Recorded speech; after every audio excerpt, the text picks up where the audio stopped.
with another video. I'm about to do my LashyBox unboxing. If you're unfamiliar with LashyBox, it's a subscription box just like Ipsy or BoxyCharm.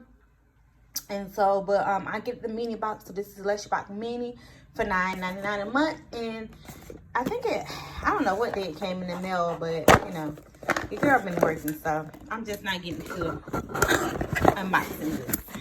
So let's see what we got this month. So we have a pair of LashyBox 3D silk lashes in the style Bombshell.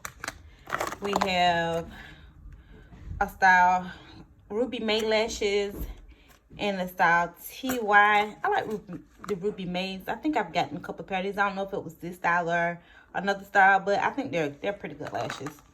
So I definitely had this brand before, the Cosmetics brand, and these are in the style Bellatrix. So this is just a normal box.